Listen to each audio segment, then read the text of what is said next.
Hey guys, Kelade here, back with another Mythic commentary video, this time on Mythic Tichondrius. As you guys have seen in my previous video that I did end up joining a new guild, and we were able to kill both Tichondrius and Mythic Botanist last night.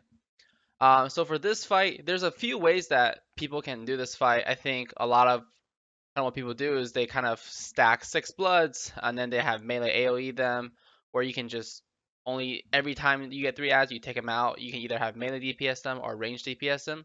And then also the other difference is when you get the brands ranged, whether you break them or you don't break them, right? There's kind of pros and cons to each, but the current guild, what they do is they have the range to kill all 3 ads, all of the bloods, and they get pulled out every time.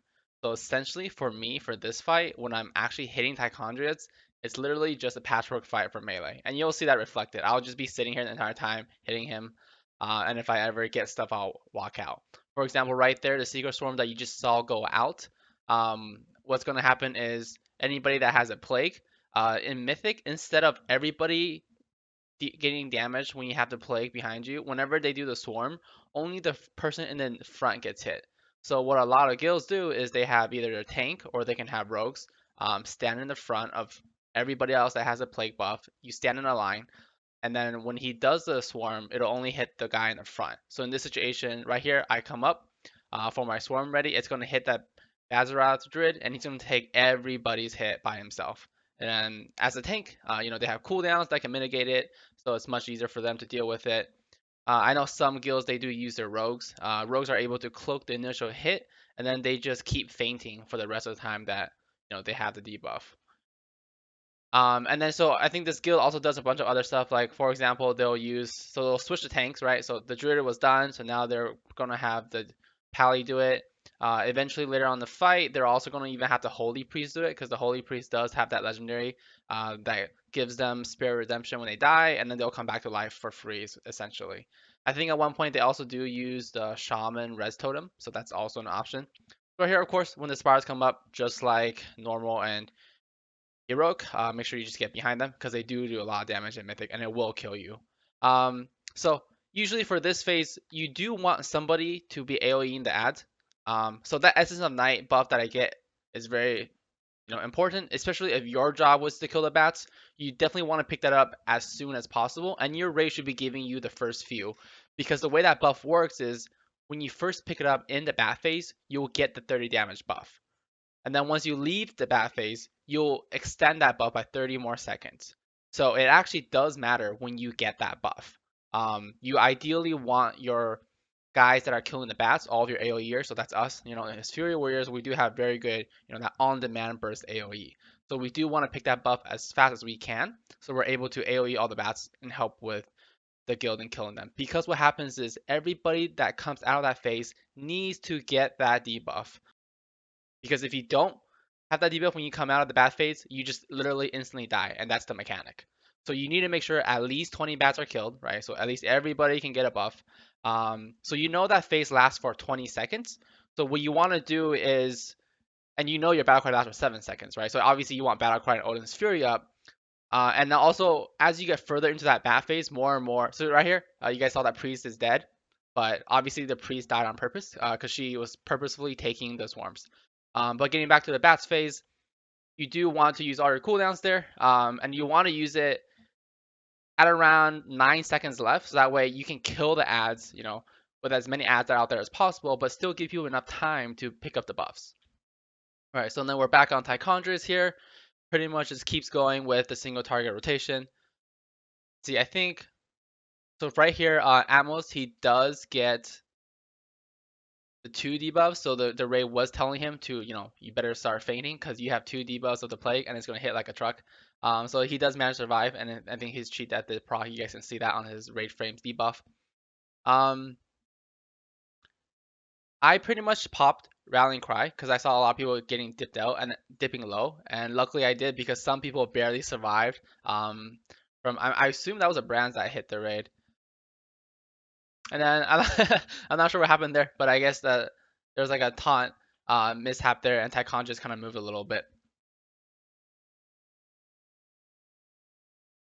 See, so we're getting close. So unfortunately for here, I did have all my cooldowns. but I didn't have opportunity to use them, right? Because it was the spires were coming up into Illusionary Knight.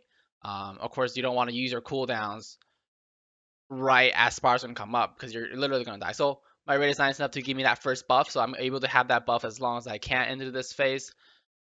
So luckily here I do have Avatar and Battlecry, so my AoE burst here is gonna be really strong. Once I see enough bats right here, I pop all my cooldowns, and I'm about to Odin Sphere all these bats out here, and they all get hit. And then you can see my damage kind of like climbing when that Odin Sphere does hit.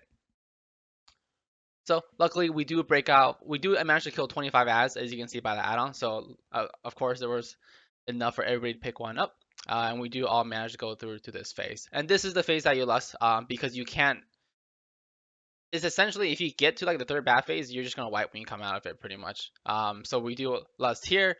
Unfortunately, since I was kind of on bats duty, quote unquote, I couldn't really save my cooldowns for a single target because I had to blow the ads up. But it's a small price to pay for your, cooldowns versus the rest of the raid being able to use their cooldowns for this part. I mean, as you can see, I still have my battle cry uh in the bloodlust, so it wasn't a huge big deal essentially. So right here, XQ phase does start. You guys will see actually, you get to really high XQ stacks fighting Tichondrius. And you do want to keep your stacks up, right? So when the spires go up, you're going to see it go up twice during this XQ phase. You do want to kind of take a hit. It's not horrible if you take a hit right here. I take a couple of hits, but I walk away executing the guy, and you do want to charge back in a little bit early just so you can keep executing the guy and keep your stacks up because this damage will really ramp up. And I think I do end the fight with around 100 million damage done just from executes alone. So I think at this point we do have some people dead, some range. I think the Bloods are getting a little bit out of control. Of course, there's a lot of brands everywhere. You see at least 4 brands on the screen right now. And then, but since the boss is pretty low, I think there becomes a point where we just make the call to just even stop DPS on all the Bloods together, and we just focus on the boss. So you can see I'm already here at 42, 43 Juggernaut stacks. So we do manage to get really high Juggernaut stacks, and I do get a few really good conversion phase procs here to let my battle cry come up.